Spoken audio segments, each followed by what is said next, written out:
Welcome to What's Watch. I'm Clint Gage. With me is Sydnee Goodman and Joshua Yehl. How's it going, guys? Great. Good. Look at all these thumbs we have. So many thumbs. Four thumbs. Four for thumbs two across the people. desk from me. How it's supposed to be. So today we're talking about MCU in Phase 4 and all of the announcements that they made at Comic-Con in their Hall H panel. All of the Disney Plus shows that they're coming out with, the WandaVision, Hawkeye, Bucky and Captain America, Bucky and Falcon, whatever he's going to go by, plus all the movies, they're all going to be interconnected.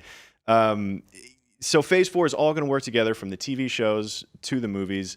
And the biggest question that we have is, isn't that how it was supposed to be all along? Isn't that what we were promised back when they started doing TV shows to begin with? Yeah, it feels a little late, Marvel. No. Marvel. Yeah, Marvel. Now that we've got what we want, we're mad. No, it is really cool to see the movies and TV shows truly interconnected, but that's kind of what they promised in the beginning, from the very, very start.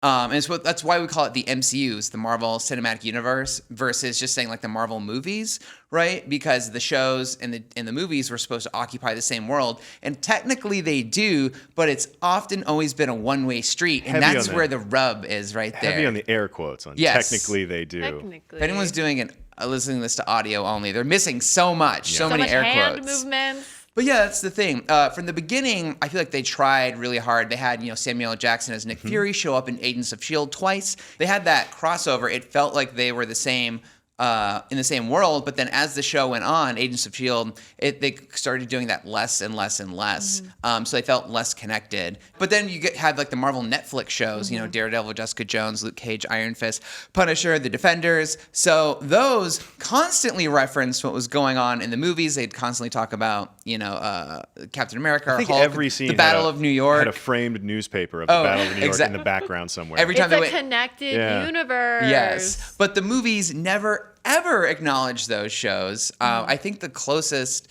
they came to addressing a TV show was actually Agent Carter, who with the person who played Jarvis showed up in Endgame when they went back in time.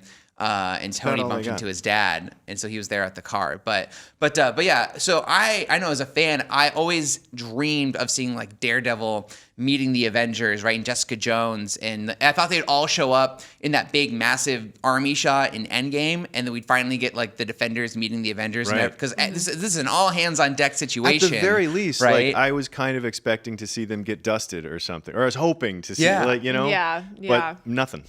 Yeah. Well, so, okay, Joshua, I feel like you can answer this better than, no offense, Clint. It's fine. Better than Clint can. We'll see. But None taken. Logistically, does it have to do with the fact that these shows are now going to be on Disney Plus, which is a solely Disney-owned entity?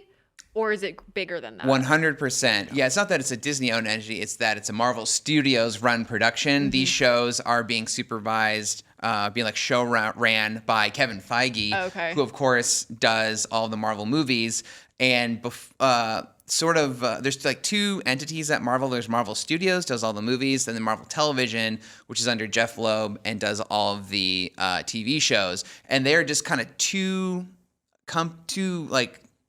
companies under one umbrella. You can kind of think of it that way. And they didn't always play well to each other much together or talk to each other that much. And so, which is why there was a little give and take here and there, but never a true integrated crossover. But now we're getting WandaVision, where they said Scarlet Witch, or Wanda is going to become the proper Scarlet Witch we know from the comics, or she's going to get new powers and everything, and then she will be the co-star of Doctor Strange 2, which is that's what we want to see, right? Something huge happening in the show being reflected in a movie. And then the Hawkeye show is apparently going to take place in some of the gaps in Hawkeye's MCU history as well. So the whole "Where's Hawkeye" thing that happened forever, we're going to get answers to that too. It is interesting to me that now that Disney is getting 100% of the proceeds from your Disney Plus subscription and the tickets that you buy to the movie theater, it's now we're getting them all connected. There.